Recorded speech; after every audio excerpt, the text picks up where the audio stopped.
Time for another mini book review. Today we'll discuss Inside the Investor's Brain by Richard L. Peterson. This book is chock full of important content, but we'll focus on Chapter 16 only. Chapter 16 is about time discounting. Peterson argues that the difficulty people have in delaying pleasure is a result of time discounting. We have a disproportionate preference for immediate and imminent rewards. The pursuit of immediate gains can lead investors to abandon stable, long-term investment plans. Discounting also occurs for potential punishments. For example, most people avoid small, immediate punishments if they can choose to wait for larger, later ones. Procrastination, which is putting off unwanted duties until later, is a result of such punishment discounting. A classic experiment in this area is with giving cookies to kids to see if they can delay the gratification of eating. The ability to defer gratification may be an early marker of individual differences in the impulse inhibition circuits in our brains. This theory is supported by a finding that in prisoners, the cortical regions activated by delayed gratification are thinned. This may explain why their decisions are more often short-sighted than others. This also helps explain why many factors, other than the sight or smell or touch of a desired object, are associated with impulsive behavior.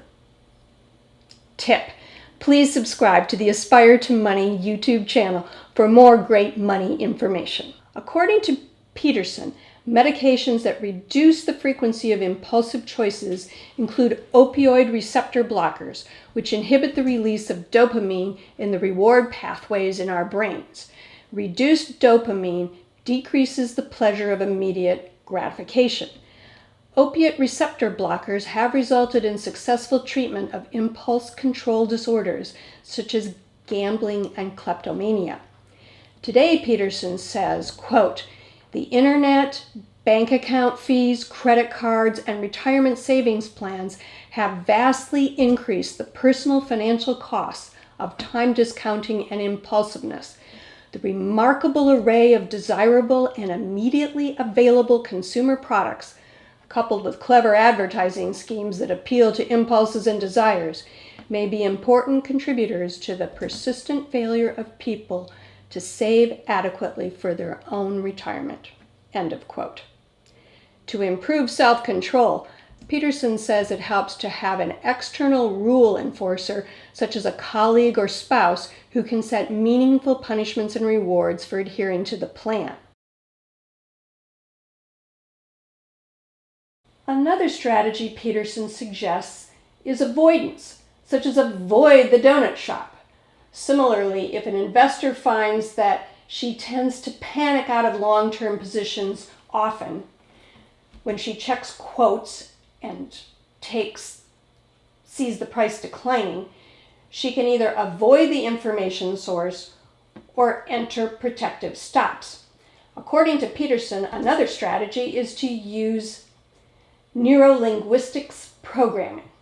What the heck does that mean? In this technique, you locate the emotional origin for your desire to continue a bad habit.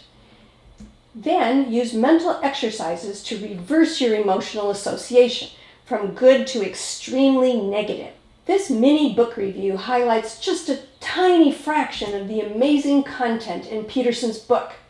Aspire to Money highly recommends that you locate a copy and read it so that you can keep a tighter grip on your hard-earned money.